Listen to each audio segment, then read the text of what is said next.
and institutions. তো financial market কেমন হতে পারে? Money market, capital market. Money market কি? মানি মার্কেট হচ্ছে যে মার্কেটে 1 ইয়ার বা তার চেয়ে কম সময়ের ফাইন্যান্সিয়াল ইনস্ট্রুমেন্টসগুলো কেনা বেচা হয়, সেটা হচ্ছে মানি মার্কেট। আর যে মার্কেটে 1 ইয়ার বা তার বেশি সময় সীমার ফাইন্যান্সিয়াল ইনস্ট্রুমেন্টসগুলো কেনা বেচা হয়, সেটা হচ্ছে ক্যাপিটাল মার্কেট। তাহলে মানি মার্কেট থেকে আমরা কি করি? শর্ট টার্ম ফাইন্যান্সিং করি। আর ক্যাপিটাল মার্কেট থেকে আমরা কি করি? লং টার্ম ফাইন্যান্সিং করি। এখন আসেন, তাহলে মানি মার্কেটের ডেফিনেশন যখন আমরা বলবো, তখন আমরা বলবো money market deals with lending and borrowing of short term funds. Money market কী নিয়ে ডিল করে? Lending or borrowing short term funds. মানে হয় আপনি কাউকে ধার দিবেন অথবা আপনি কারোর কাছ থেকে ধার নেবেন, কিন্তু আপনার ধার নেওয়ার ডিউরেশনটা হতে হবে 1 ইয়ার বা তার চেয়ে কম। সেটা আপনার 15 ডেজও হতে পারে, হ্যাঁ 15 ডেজও হতে পারে, 1 উইকও হতে পারে, অথবা 1 ইয়ার আর লেস দেন 1 ইয়ার। কেমন? তাহলে মানি মার্কেটটা ডেফিনেশন হচ্ছে মানি market deals with lending and borrowing of short term funds. এখন আসেন মানি মার্কেটের ক্যারেক্টারিস্টিক্স কি মানি মার্কেটের? এটার বৈশিষ্ট্যগুলো কি? মানি মার্কেটের প্রথম বৈশিষ্ট্য হচ্ছে লিকুইডিটি। মানে মানি মার্কেটটা হাইলি লিকুইড মানে কি? লিকুইড মানে হচ্ছে আপনার যে কোনো একটা অ্যাসেটকে আপনি কত তাড়াতাড়ি ক্যাশে কনভার্ট করতে পারেন, তাই তো? সেটাই হচ্ছে লিকুইডিটি। একটা অ্যাসেটের লিকুইডিটি বলতে আমরা কি বুঝি? লিকুইডিটি বলতে বুঝি এটা কত তাড়াতাড়ি ক্যাশে কনভার্ট করা যায়। যেটা যত তাড়াতাড়ি ক্যাশে কনভার্ট করা যায় সেটা তত বেশি লিকুইড, তাই না? এখন ফর এক্সাম্পল আমাদের কাছে কি আছে? আমাদের কাছে মনে করেন একটা প্রাইস বন্ড আছে। আপনি পোস্ট অফিসে যাবেন, প্রাইস বন্ডটা সেল করবেন, আপনাকে টাকা দিয়ে দেবে সাথে সাথে, রাইট? কিংবা আপনার কাছে একটা কি আছে? ফিক্সড ডিপোজিট আছে ব্যাংকে, তাই না? আপনি এখন ব্যাংকে গিয়ে বলবেন আমি ফিক্সড ডিপোজিটটা ভেঙে ফেলবো, আমাকে টাকা দেন। ওরা ভেঙে আপনাকে টাকা দিয়ে দেবে না? সো এটা লিকুইড। কিন্তু আপনি একটা জমি বিক্রি করবেন, আপনি কি পারবেন সাথে সাথে করতে? Long process. আপনি একটা ফ্ল্যাট বিক্রি করবেন, লং প্রসেস, তাই না? তাহলে যে জিনিসটা যত তাড়াতাড়ি ক্যাশে কনভার্ট করা যায় সেটা তত বেশি লিকুইড। তাহলে মানি মার্কেটের প্রধান বৈশিষ্ট্য হচ্ছে এটা লিকুইড। কেন বলেন তো? এখানে সবগুলো টার্ম কিন্তু ছোট ছোট, কোনোটা 15 দিন, কোনোটা 1 মাস, কোনোটা 3 মাস, খুব বেশি হলে 1 বছর। সো মানি মার্কেটটা এই জন্য লিকুইড, মানে এটা তাড়াতাড়ি ক্যাশে কনভার্ট করা যায়। দেন আর একটা বৈশিষ্ট্য হচ্ছে, ক্যারেক্টারিস্টিক্স হচ্ছে লো রিস্ক। কেন লো রিস্ক? যেহেতু পিরিয়ডটা শর্ট, এজন্য রিস্কটা লো। পিরিয়ড যত বেশি হবে রিস্ক তত বেশি হবে। দেন হাই ডিনোমিনেশন মানে হচ্ছে যেহেতু মানি মার্কেটে পিরিয়ডটা শর্ট, দেখা যায় যে মানি মার্কেটের ইনস্ট্রুমেন্টগুলোই বেশি লেনদেন হয়, মানে ডিনোমিনেশনটা বেশি, লেনদেনের অ্যামাউন্টটা বেশি মানি মার্কেটে। দেন মার্কেটেবল সিকিউরিটিজ মানে হচ্ছে যেটা ইজিলি ট্রেডেবল, মানে এটার একটা সেকেন্ডারি মার্কেট আছে। প্রাইমারি মার্কেট মানে যারা প্রথম কেনা বেচাটা হচ্ছে প্রাইমারি। আপনি একটা কিছু কিনেছেন, টি-বিল কিনেছেন বা আপনি একটা ফিক্সড ডিপোজিট করেছেন, এখন এইটা যদি আপনি আর একটা সেকেন্ডারি মার্কেটে গিয়ে বিক্রি করতে পারেন, সেটা হচ্ছে ট্রেডেবল সিকিউরিটিজ, যেটা অন্য একটা মার্কেটে ট্রেড করা যায়। তাহলে এই জন্য এটাকে বলছে marketable securities. Maximum money market ইনস্ট্রুমেন্টসগুলোর জন্য একটা সেকেন্ডারি মার্কেট থাকে যেখানে আপনি এটা সেল করতে পারবেন, তাই না? যেমন ট্রেজারি বিল, এইটা আপনি কিনেছেন 15 দিনের জন্য বা 3 মাসের জন্য, কিন্তু আপনি 3 মাস বা 15 দিন অপেক্ষা করতে পারছেন না, আপনার টাকা দরকার তার আগেই।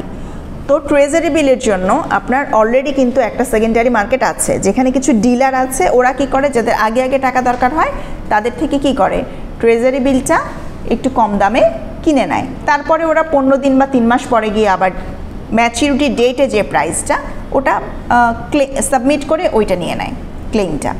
তাহলে মানি মার্কেটের 5টা বৈশিষ্ট্য বললাম আমি, ক্যারেক্টারিস্টিক্স। প্রথমে বললাম লিকুইডিটি, এটা খুব তাড়াতাড়ি ক্যাশে কনভার্ট করা যায়। দেন শর্ট টার্ম ম্যাচিউরিটি, মানি মার্কেটের ইনস্ট্রুমেন্টগুলোর ম্যাচিউরিটি খুব শর্ট হয়। দেন রিস্কটা কম থাকে, যেহেতু এইটার ডিউরেশনটা কম, রিস্ক কম। দেন হাই ডিনোমিনেশন, এগুলো খুব লার্জ অ্যামাউন্টে লেনদেন হয়, হ্যাঁ, মানি মার্কেট ইনস্ট্রুমেন্টগুলো ক্যাপিটাল মার্কেট ইনস্ট্রুমেন্টের চেয়ে মানি মার্কেটের যে ইনস্ট্রুমেন্টগুলো আছে সেগুলো খুব বেশি লেনদেন হয়, মানে এগুলোর সাইজটা হিউজ হয়। দেন মার্কেটেবল সিকিউরিটিস, মানি মার্কেট ইনস্ট্রুমেন্টগুলোর আরেকটা সেকেন্ডারি মার্কেট আছে যেখানে এটা খুব সহজে কি করা যায়, ট্রেড করা যায়। ওকে, দেন আসেন ফাংশনস অফ মানি মার্কেট। মানি মার্কেটটা আমাদের কি ফাংশনটা কি, এর কাজটা কি? এর কাজটা হচ্ছে facilitate short term borrowing and lending.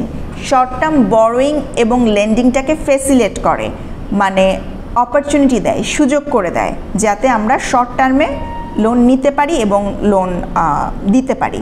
এটার জন্য মানি মার্কেট একটা কি, একটা স্ট্রাকচার্ড প্ল্যাটফর্ম না, একটা প্ল্যাটফর্ম যেখানে এটা ফ্যাসিলিটেট করছে short term lending or borrowing. Then liquidity management, liquidity ম্যানেজমেন্টে হেল্প করে আমাদেরকে। Then interest rate determination, money market কিন্তু ইন্টারেস্ট রেটকে ইনফ্লুয়েন্স করে। ব্যাংকের ইন্টারেস্ট রেটগুলো চেঞ্জ হয় না, আজকে হাই তো কালকে লো। তো মানি মার্কেট যেহেতু এই শর্ট টার্ম ইনস্ট্রুমেন্টগুলো কি করে, কেনাবেচা করে এবং এইটার ডিমান্ড সাপ্লাইয়ের উপর ডিপেন্ড করে এটা কিন্তু কি করে, ইন্টারেস্ট রেট যে মানে একটা ঠিক হয় তাই না, সেটাকে কি করে, ইনফ্লুয়েন্স করতে পারে মানি মার্কেটে। Assist central bank policy, central ব্যাংকের পলিসিকে অ্যাসিস্ট করে মানি মার্কেট। কিভাবে অ্যাসিস্ট করে? সেন্ট্রাল ব্যাংক কী করে, যখন বাজারে দেখে যে ইনফ্লেশন, মার্কেটে ইনফ্লেশন, টাকা বেশি হয়ে গেছে, সেন্ট্রাল ব্যাংক কী করে, মার্কেট থেকে টাকাগুলো উঠিয়ে নেয়। তো সেন্ট্রাল ব্যাংক কি এখন মানুষকে বলে যে সবাই যার কাছে যা টাকা আছে জমা দাও? সেটা বলে না। সেন্ট্রাল ব্যাংক কী করে, সেভিংস অ্যাকাউন্ট যেটা আছে বা এফডিআর যেটা আছে, ব্যাংকগুলোকে ইনস্ট্রাকশন দেয়। ব্যাংকগুলো কি মানি মার্কেটের প্লেয়ার না, মানি মার্কেটের প্লেয়ার হচ্ছে ব্যাংক বা ফাইন্যান্সিয়াল ইনস্টিটিউশন। সেন্ট্রাল ব্যাংক তখন ব্যাংক বা ফাইন্যান্সিয়াল ইনস্টিটিউশনগুলোকে ইনস্ট্রাকশন দেয় যে তোমরা এফডিআরের ইন্টারেস্ট রেট বাড়িয়ে দাও কিংবা সেভিংস অ্যাকাউন্টের ইন্টারেস্ট রেট বাড়িয়ে দাও। মানুষ তখন কি করে, ওই যে বেশি লাভ পাওয়ার লোভে সব যা টাকা পয়সা ঘরে আসে ওটা নিয়ে ব্যাংকে রাখে। তাহলে মার্কেট থেকে টাকা উঠে আসলো না? যখনই মার্কেট থেকে টাকা উঠে আসলো আপনার পারচেজিং পাওয়ার কমে গেল, তখন আপনি জিনিসপত্র কম কিনবেন তাই না, তখন আপনার কি হয়ে গেল, ডিমান্ডটা কমে গেল। ডিমান্ড যখন কমে যাবে প্রাইসও কমে যাবে। ফলে কি, ইনফ্লেশন হলে কি হয়, সাধারণত প্রাইস বেড়ে যায়। তাহলে যখন আপনার টাকাগুলো ব্যাংকে চলে আসলো, আপনার ডিমান্ড কমে গেল, তখন কিন্তু প্রাইস কমে যাবে। ঠিক আছে, তাহলে এইভাবে মানি মার্কেট কি করে, সেন্ট্রাল ব্যাংকের যে পলিসি সেই পলিসিকে ইমপ্লিমেন্ট করতে হেল্প করে।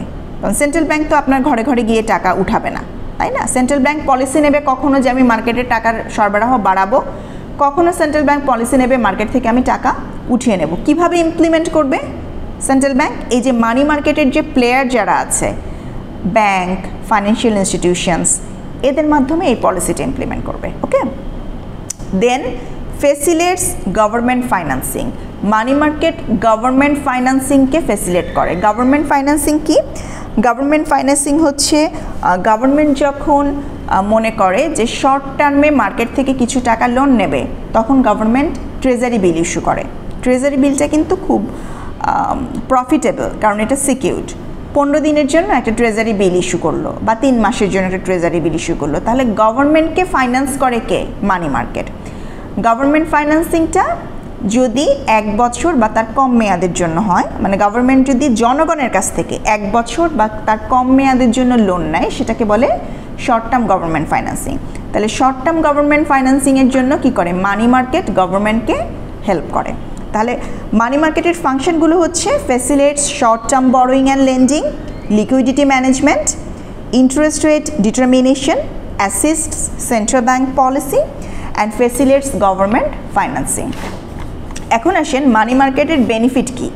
আমরা ক্যারেক্টারিস্টিক্স বললাম, ফাংশনস বললাম, এখন আমরা বলবো যে এটার উপকারিতা কী। হ্যাঁ, যে এটার বেনিফিট কী কী পাই। প্রথম বেনিফিটটা পাই, প্রমোটস ইকোনমিক্যাল স্টেবিলিটি। যে অর্থনীতির যে একটা ভারসাম্য, এটা কিন্তু মানি মার্কেটের মাধ্যমে আমরা করতে পারি। যেমন কি বলছি, যখন দাম বেড়ে যাচ্ছে তখন গভর্নমেন্ট দাম কমানোর জন্য যে স্টেপসগুলো নিচ্ছে, এগুলো ইমপ্লিমেন্ট হচ্ছে কার মাধ্যমে? মানি মার্কেটের মাধ্যমে। তাহলে মানি মার্কেট কীভাবে সাহায্য করছে? গভর্নমেন্টকে হেল্প করছে ইকোনমিটাকে কি স্টেবল রাখার জন্য।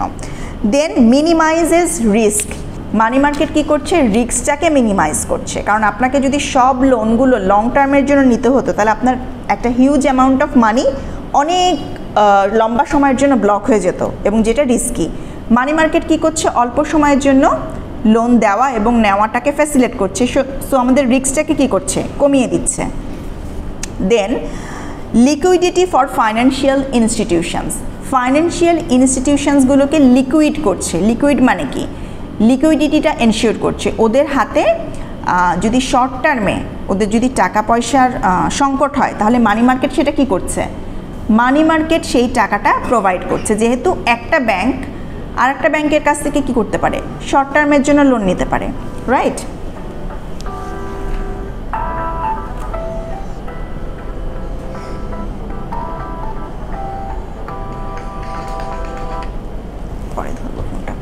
শর্ট টার্মের জন্য লোন নিতে পারে, ঠিক আছে, মানি মার্কেট একটার কাছ থেকে একটা। তাহলে ব্যাংকের যদি শর্ট টার্ম লিকুইডিটি ক্রাইসিস হয় তাহলে একটা ব্যাংক আর একটা ব্যাংকের কাছ থেকে লোন নিতে পারে অল্প সময়ের জন্য, একদিনের জন্য নেওয়া যায়। আবার বাংলাদেশ ব্যাংকের কাছ থেকে লোন নিতে পারে, হ্যাঁ, কিংবা কোনো ফাইন্যান্সিয়াল ইনস্টিটিউশনস যদি অল্প সময়ের জন্য টাকার ক্রাইসিস হয়, কিংবা ধরেন আপনি কি করতে পারছেন না, কোম্পানির যেদিন আসলো আপনার পেরোল ইস্যু করবেন, যে কোম্পানিদের শ্রমিকদের বেতন দিবেন, ওই দিন আপনি দেখলেন যে আপনার টাকার প্রবলেম, তখন আপনি কি করতে পারেন, বাজারে একটু কমার্শিয়াল পেপার ছাড়তে পারেন। কমার্শিয়াল পেপার ছেড়ে আপনি বাজার থেকে কিছু লোন নিয়ে ওই দিন পেমেন্টটা করে দিলেন। হ্যাঁ, 15 দিন পর হয়তো আপনার কাছে টাকা আসবে কোনো একটা, বা আপনি কারো কাছ থেকে টাকা পাবেন, তখন আপনি এটা আবার শোধ করে দিলেন। তো এজন্য মানি মার্কেট কী করছে, ফাইন্যান্সিয়াল ইনস্টিটিউশনগুলোর লিকুইডিটিটাকে কী করছে, এনশিওর করছে যে ফাইন্যান্সিয়াল ইনস্টিটিউশনগুলোর হাতে যেন পর্যাপ্ত পরিমাণে লিকুইড মানি থাকে, এটা মানি মার্কেট এনশিওর করছে। যেহেতু মানি মার্কেটের মাধ্যমে আপনি শর্ট টার্মে লোন নিতে পারছেন, তাহলে লিকুইডিটি এনশিওর করছে ফাইন্যান্সিয়াল ইনস্টিটিউশনসের। দেন কী করছে, supports central bank monetary policy, central ব্যাংকের মনিটারি পলিসিকে সাপোর্ট করছে। দেন এনকারেজ সেভিংসকে এনকারেজ করছে। হ্যাঁ, এখন আসেন যে মানি মার্কেট বলছি যে আমি যে মানি মার্কেট বিভিন্ন ইনস্ট্রুমেন্টগুলো আছে, মানি মার্কেটের ইনস্ট্রুমেন্টগুলো আমি বলছি যে শর্ট টার্ম, তাই না? তাহলে শর্ট টার্ম মানি মার্কেটের ইনস্ট্রুমেন্ট তো এক ধরনের না, অনেক ধরনের আছে। প্রথমে যদি আমি বলি ট্রেজারি বিল। ট্রেজারি বিল কি? ট্রেজারি বিল হচ্ছে গভর্নমেন্ট ইস্যু করে, এটা কিন্তু কোনো অন্য কমার্শিয়াল ব্যাংক কিংবা কোনো কোম্পানি ইস্যু করবে না। ট্রেজারি বিল মানে এটা গভর্নমেন্ট ইস্যু করবে 1 বছর বা তার কম সময়ের জন্য, ঠিক আছে, এটা হচ্ছে ট্রেজারি বিল। দেন কি, commercial paper. Commercial paper issue করে হচ্ছে বড় বড় কর্পোরেশনগুলো, এটা হচ্ছে unsecured short term date.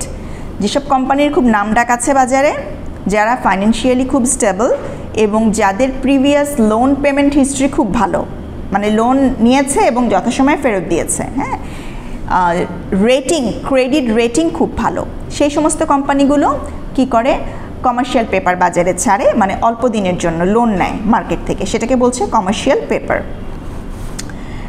Certificates of deposit. Certificates of deposit কি? ফিক্সড ডিপোজিট, যেগুলো ব্যাংকে যেগুলো ফিক্সড ডিপোজিট সেগুলোকে বলে সার্টিফিকেটস অফ ডিপোজিট। এগুলো দেখবেন 3 মাসের জন্য আসছে, 6 মাসের জন্য আছে, 1 বছরের জন্য আছে। তাহলে এগুলো হচ্ছে একটা মানি মার্কেট ইনস্ট্রুমেন্ট। দেন আছে রিপারচেজ এগ্রিমেন্ট। রিপারচেজ এগ্রিমেন্ট কি? রিপারচেজ এগ্রিমেন্টকে শর্ট টার্মে বলে রিপো। রিপো মানে হচ্ছে আমি একটা জিনিস আপনার কাছে সেল করছি এই শর্তে যে আমি আবার কিনে নিব, ঠিক আছে। আমি বলছি আপনার কাছে এখন আমি সেল করছি এটা 100 টাকা দিয়ে, 15 দিন পরে এটা আমি 110 টাকা দিয়ে কিনে নিব। তাহলে আপনি অন্য কাউকে বিক্রি করতে পারছেন না মাঝখানে, আমাকেই বিক্রি করবেন, 15 দিন পরে 110 টাকা দিয়ে আমি কিনে নেব। কারণ কি, আমার জিনিসটা আমি হয়তো চাচ্ছি না একেবারে সেল করে দিতে, আমি আপনার সাথে একটা কন্ট্রাক্ট করলাম যে আমি আপনার কাছে বিক্রি করছি এটা কারণ আমার এখন খুব টাকার প্রয়োজন, 3 মাস পরে আমি আপনার কাছ থেকে এটা 10 টাকা বেশি দিয়ে কিনে নিব। তাহলে তো আমার না, আপনি তো আমার সাথে কন্ট্রাক্ট, এটা রিপো মানে কি? রিপারচেজ এগ্রিমেন্ট। রিপারচেজ এগ্রিমেন্ট মানে আপনার কাছ থেকে আমি আবার কিনব, ঠিক আছে, এটা হচ্ছে রিপারচেজ এগ্রিমেন্ট। আচ্ছা, এরপর আসেন ব্যাংকার্স অ্যাকসেপ্টেন্স। ব্যাংকার অ্যাকসেপ্টেন্স কি? ব্যাংক যদি আপনার হয়ে অন্য কাউকে গ্যারান্টি দেয় তাহলে সেটাকে বলে ব্যাংকার্স অ্যাকসেপ্টেন্স। ধরেন আপনি একজন বিজনেসম্যান, আমি একজন বিজনেসম্যান, আমি অন্য দেশে থাকি, আপনি অন্য দেশে থাকেন, আপনি আমাকে চেনেন না, কিন্তু আপনার সাথে আমি কি করব, ব্যবসা করব। এখন আপনি তো আর আমাকে ট্রাস্ট করবেন না, তাই না? কিন্তু হ্যাঁ, আসেন, আপনি কিন্তু একটা ব্যাংককে ট্রাস্ট করবেন, তাই না? একটা ইন্টারন্যাশনাল ব্যাংককে আপনি ট্রাস্ট করবেন। আমি যদি বলি তুমি আমাকে মালগুলো পাঠাও, তুমি মালগুলো আসলে আমি তোমাকে টাকা দিয়ে দেবো, আপনি কিন্তু আমাকে ট্রাস্ট করবেন না। কিন্তু আমার হয়ে যদি স্ট্যান্ডার্ড চার্টার্ড ব্যাংক কিংবা HSBC আপনাকে গ্যারান্টি দেয় যে আপনি যদি মালগুলো পাঠান, মালের ডকুমেন্ট দেখে আপনাকে আমরা পেমেন্ট দিয়ে দিব, তখন কিন্তু ব্যাংক লিগালি বাউন্ড আপনাকে পেমেন্ট দিতে আপনার মাল আসলে, ঠিক আছে? সেটা হচ্ছে ব্যাংক যখন কোনো পার্সনের হয়ে আরেকজন পার্সনকে গ্যারান্টি দেয়, তখন সেটাকে বলে ব্যাংকার্স অ্যাকসেপ্টেন্স। এটাও মানি মার্কেটের একটা instrument. Then money market mutual funds. Money market mutual funds কি?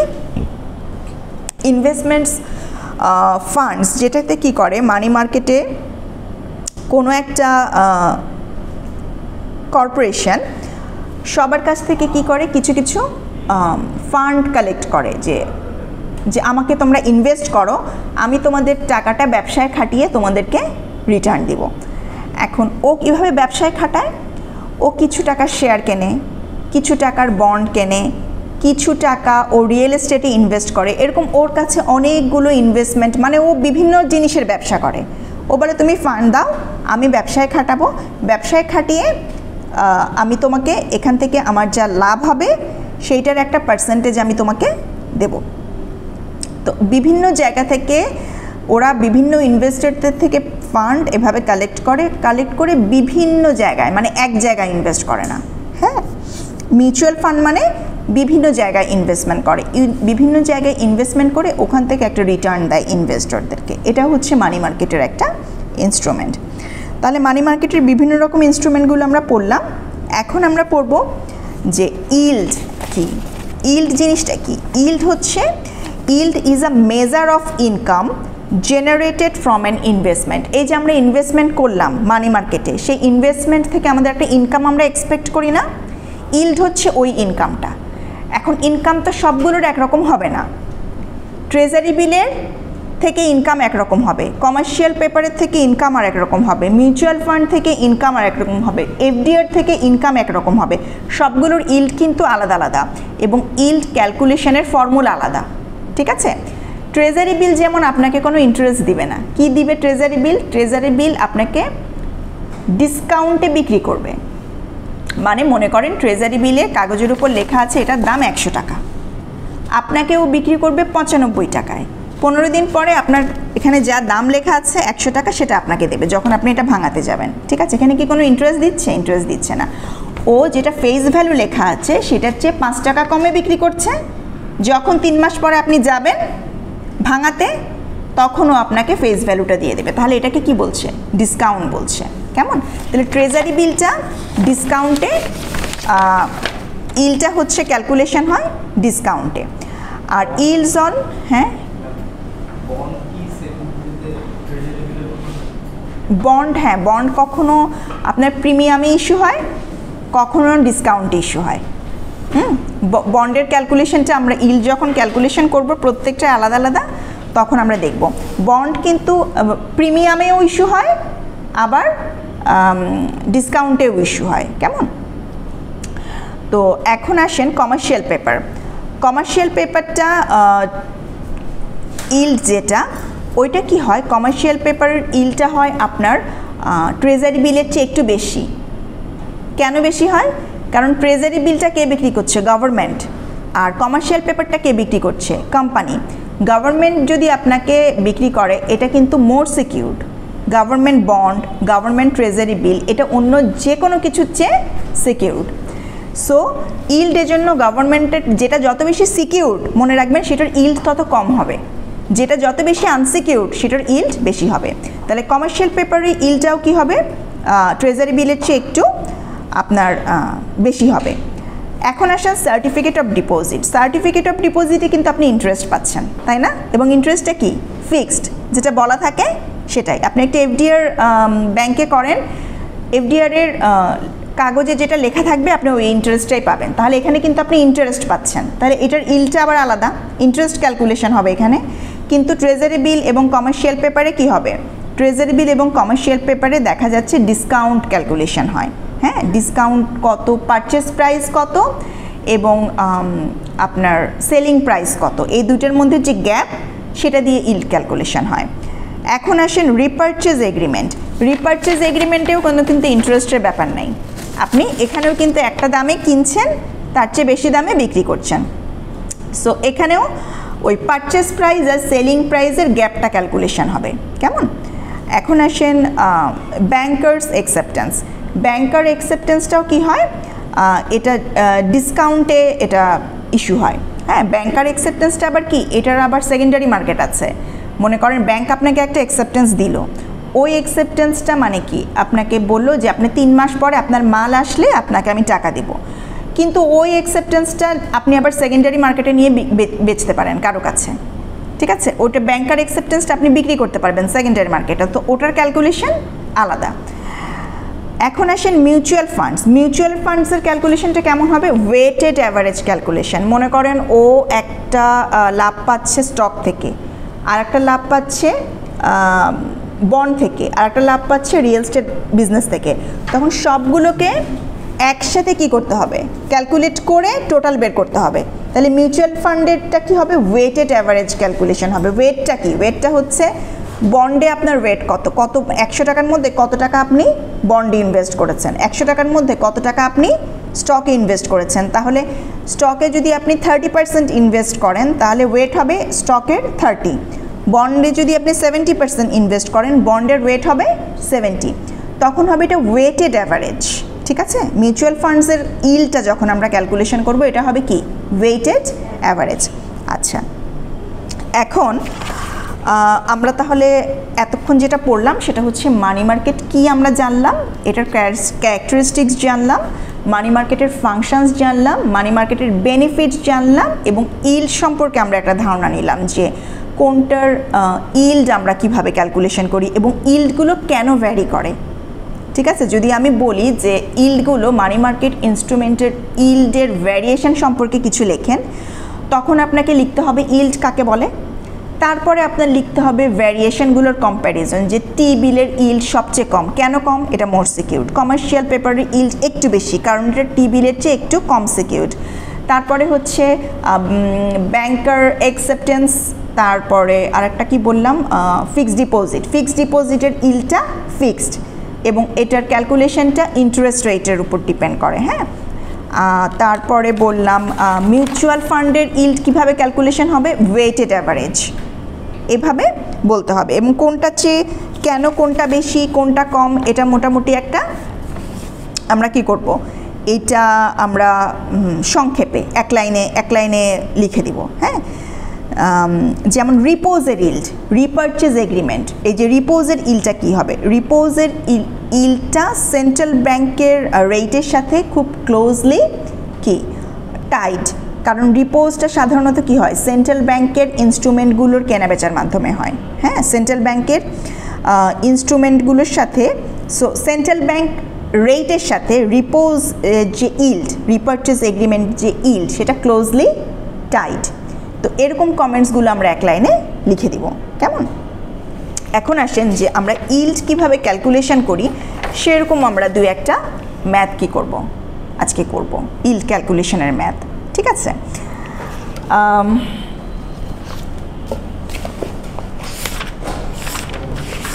আচ্ছা,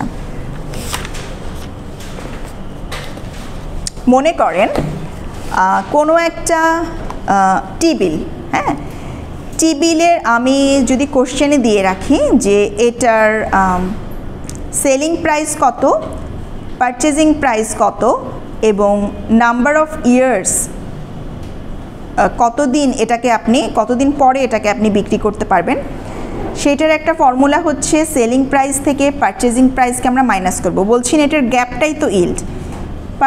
সেলিং প্রাইস থেকে পারচেজিং প্রাইস মাইনাস করে পারচেজিং প্রাইস দিয়ে ওটাকে আবার ডিভাইড করব, তাহলে কি হবে, পার্সেন্টেজ বের হবে। সেই পার্সেন্টেজকে আমরা আবার কি করব, 365 divided by number of period, এটা দিয়ে মাল্টিপ্লাই করব। 365 কেন, 365 হচ্ছে এক বছরে 365 দিন, কিন্তু আমরা এটা কত দিনের জন্য কিনছি সেই পিরিয়ডটাকে আমরা কি করব, ডিভাইড করব 365 দিয়ে, তাহলে আমাদের অত দিনের ইল্ড বের হবে। কেমন? এখন মনে করেন টি বিলটা যদি 1 বছরের জন্য হয় তাহলে এই ফর্মুলা, ঠিক আছে। এখন মনে করেন আমি বললাম যে suppose the investors sell the T bill after 120 days, মানে টি বিলটা তো আমি বলছি এটা খুব মার্কেটেবল সিকিউরিটিস, এটা সেকেন্ডারি মার্কেটে বিক্রি করা যায়। তাহলে আপনি যখন একটা টি বিল হোল্ডিং পিরিয়ড, মানে যেটা 15 দিনেরটা 15 দিনই ধরে আছেন, তখন আপনার সেলিং প্রাইস কোনটা হবে? সেলিং প্রাইস হচ্ছে টি বিলের ফেস ভ্যালু, যেটা টি বিলের গায়ে লেখা আছে সেটাই তো সেলিং প্রাইস। আর আপনি পারচেজিং প্রাইস কোনটা? যেটা আপনি ডিসকাউন্টে কিনবেন। আপনার টি বিলের ফেস ভ্যালু যদি লেখা থাকে 100 টাকা আর আপনি যদি সেটা কেনেন ডিসকাউন্টে 95 টাকা দিয়ে, তাহলে আপনার সেলিং প্রাইস কোনটা হবে? 100 টাকা, টি বিলের গায়ে যেটা লেখা আছে। এখন কি হলো, আপনি ওই 15 দিন আর ধরে রাখতে পারছেন না, আপনার টাকা বেশি দরকার। তখন আপনি কি করলেন, টি বিলটা আপনি সেকেন্ডারি মার্কেটে সেল করে দিলেন। তো সেকেন্ডারি মার্কেটে যখন আপনি সেল করবেন তখন 100 টাকায় না সেল করে আপনি ওটাকে 97 টাকায় সেল করলেন। কিনেছিলেন কত টাকা দিয়ে? 95, সেল করলেন 97। এরকম যদি অঙ্ক আসে যে আপনি আরেক জায়গায় আবার সেল করলেন, তখন কিন্তু আপনি যখন ইল্ড ক্যালকুলেশন করবেন তখন কিন্তু সেলিং প্রাইস 100 টাকা লিখতে পারবেন না। সেলিং প্রাইস এখন আপনার কত? আপনি কি 100 টাকা পেয়েছেন সেল করে? না, আপনি তো 15 দিন পর্যন্ত ওয়েটই করতে পারেননি, আপনার আগের টাকা দরকার হয়েছে, আপনি আগে বিক্রি করে দিয়েছেন, তখন আপনার সেলিং প্রাইস হবে 97। ঠিক আছে, তাহলে কোশ্চেনটা আমাদের পড়ে ভালো করে বুঝতে হবে যে সেলিং প্রাইস আসলে কোনটা হবে। কেমন? এরকম একটা ম্যাথ আমরা করব। তাহলে টি বিলের একটা ক্যালকুলেশন হতে পারে যে টি বিলের আপনার কত, ইল্ড কত, এটা বের করতে বলতে পারি। অথবা ধরেন আমি বলে দিলাম ইল্ডটা আপনার পারচেজিং প্রাইসও দেওয়া আছে, আবার পার ভ্যালুও দেওয়া আছে। আপনাকে বললাম যে ডিসকাউন্টটা বের করেন, আমি বললাম না যে 5 টাকা ডিসকাউন্টে আপনি কিনলেন, তো এখানে আমি যদি অঙ্কে আপনাকে ডিসকাউন্ট বের করতে বলি তাহলে আপনি কি করবেন? ইল্ড বের করতে বললে ফর্মুলা একরকম, selling price minus purchase price divided by purchase price multiplied by 365 divided by number of days. এখন যদি আমি ডিসকাউন্ট বের করতে বলি আপনাকে যে কত % ডিসকাউন্টে আপনি কিনেছেন, তাহলে কিভাবে বের করবেন? একটা তো লেখা থাকে আপনার পার ভ্যালু, গায়ে লেখা থাকবে, তাই না? আর একটা থাকবে পারচেজ প্রাইস, আপনি কত টাকা দিয়ে কিনেছেন। তাহলে par value minus purchase price divided by par value, এখানে ডিভিশন হচ্ছে কি দিয়ে? পার ভ্যালু দিয়ে। তাহলে ডিসকাউন্ট বের হবে, সেটাকে মাল্টিপ্লাইড হবে 360 days divided by number of periods. তাহলে আগেরটা বলেছি যখন আমরা ইল্ড ক্যালকুলেশন করব তখন আমরা 1 বছর কতদিন ধরবো? 365। আর যখন আমি ডিসকাউন্ট ক্যালকুলেশন করতে বলবো তখন 1 বছর কত দিনে ধরবো? 360 ডেজ। হ্যাঁ, তাহলে এখানে একটা কোশ্চেন আসতে পারে যে ইল্ড কেন ডিসকাউন্টের চেয়ে বেশি হয়?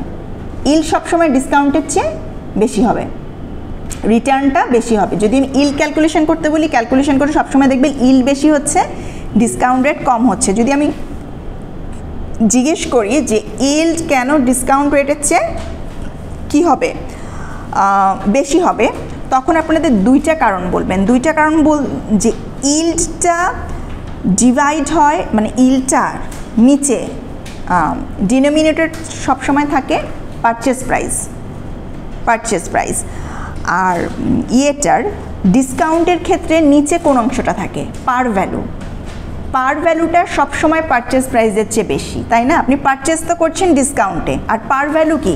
যেটা বন্ডের যেটা টি বিলের গায়ে লেখা থাকে, টি বিলের গায়ে লেখা থাকে 100 টাকা আর আপনি পারচেজ করছেন ধরেন 95 টাকা দিয়ে। তাহলে কোনো একটা সংখ্যাকে আপনি যত বড় সংখ্যা দিয়ে ভাগ করবেন ওটা তত ছোট হয়ে যাবে না? তাহলে ডিসকাউন্টে সবসময় বড় সংখ্যা দিয়ে ভাগ হচ্ছে, খেয়াল করেন, ডিসকাউন্টে সবসময় ভাগ হচ্ছে পার ভ্যালু দিয়ে। পার ভ্যালু কি? যেটা টি বিলের গায়ে লেখা থাকে সেটাই তো বেশি। আর পারচেজ প্রাইসটা সবসময় পার ভ্যালুর কম না, কারণ আমরা টি বিলটা ডিসকাউন্টে কিনি। তাহলে পারচেজ প্রাইস দিয়ে আমরা কোনটাকে ভাগ করি? ইল্ডটাকে সবসময় আমরা পারচেজ প্রাইস দিয়ে ভাগ করি, মানে ছোট সংখ্যা দিয়ে ভাগ করি, তাহলে ইল্ডটা বড় হয়। আর ডিসকাউন্টটা কেন ছোট হয়? কারণ ডিসকাউন্টটাকে আমরা বড় সংখ্যা দিয়ে ভাগ করি, পার ভ্যালু দিয়ে ভাগ করি, যার কারণে ডিসকাউন্টটা কি হয়? ছোট হয়। আর একটা কারণ আছে, আরেকটা কারণ, একটাকে আপনি গুণ করছেন 365 দিয়ে ইল্ড, আর ডিসকাউন্টকে আপনি গুণ করছেন 360 দিয়ে। সো এখানে গুণ করছেন ছোট সংখ্যা দিয়ে গুণ করলে ছোট, বড় সংখ্যা দিয়ে গুণ করলে বড়। এই দুইটা কারণে কি হয়, টি বিলের ডিসকাউন্ট ছোট হয়, টি বিলের ইল্ড বেশি হয়। ঠিক আছে, তাহলে এরকম কিন্তু শর্ট কোশ্চেন দিব আমি পরীক্ষায় যে কেন এটা বেশি হয়। তাহলে আজকে আমরা একটু ক্যালকুলেশন করা শিখি। প্রথমে আমি এক্সাম্পল দিব, এক্সাম্পলটা আপনারা খাতায় তুলবেন। হ্যাঁ কি বলছেন? 15 মিনিটের মতো আছে না? শিওর, আমার ঘড়ি কি স্লো? আচ্ছা ঠিক আছে, তাহলে আপনারা ছবি তোলেন, ছবিটা দেখে দেখে এক্সারসাইজ করেন। আর এটা হোমওয়ার্ক, মানে যেটা আপনি ছবি তুলবেন ওটা আপনি বাসায় গিয়ে খাতায় তুলবেন, হয়ে যাবে না? তাহলে ছবিটা দেখবেন, অঙ্কের ছবিটা আপনাকে তুলতে দিব, কিন্তু বোর্ডে আমি কোশ্চেন লিখে দিব। ঠিক আছে, তাহলে কি হবে, আপনারা ছবির ফর্মুলাটা দেখে এক্সারসাইজের ম্যাথটা করবেন। আর বাসায় গিয়ে হোমওয়ার্ক কি থাকবে, যেটা ছবি তুলেছেন মোবাইল, ওটা যেন মোবাইলে না থাকে, খাতায় থাকে। ঠিক আছে, ওকে। না এটা একদম যোগ বিয়োগ তো। আচ্ছা কেউ একটু এটা বন্ধ করেন ক্যামেরাটা।